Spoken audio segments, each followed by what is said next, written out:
As the song goes, a picture paints 1,000 words. Sadly, for a former Philippine National Police or PNP chief, these images, he says, are being made to look and see more than what they truly were. Mere photo opportunities and nothing more. Patrick De Jesus has the details. Ako ang nagpa-operate sa Bamban, no? That is to put the record straight. Yan, hindi tayo nakikipag-transaction, hindi tayo nakikipag-negotiate kung whatever na gusto lang insinuate.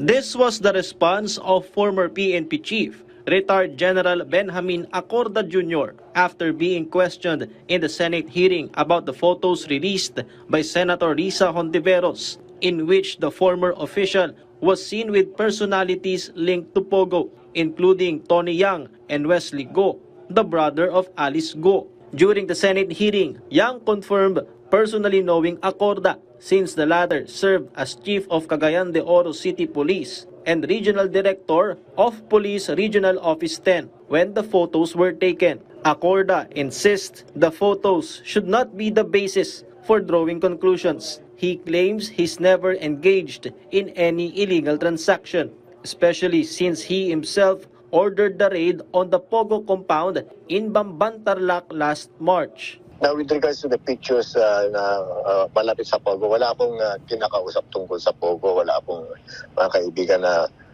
tungkol sa Pogo. During that time na nakuha yung pictures and what is the stand of the government during that time. And kahit na that is the stand of the government during that time, hindi ko po alam na may Pogo operation si Mr. Yang.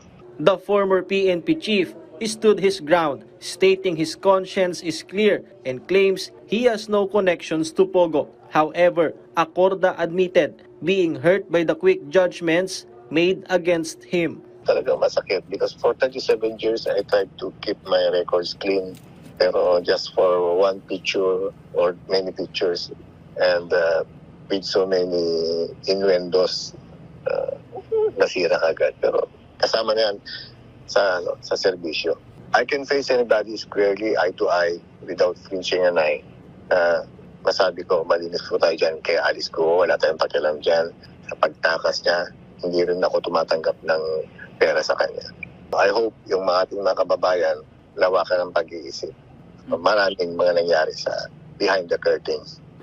The Senate will invite General Acorda to the next hearing regarding Pogo operations. Acorda is the second PNP chief of the current administration, having served from April 2023 to March of this year. The issue has become a hot item, especially with allegations a former PNP chief allegedly helped Alice Go escape and even received payoffs. But PAGCOR Senior Vice President, retired General Raul Villanueva, clarified this information is nothing but rumor or hearsay. Patrick De Jesus from the National TV for a new and better Philippines.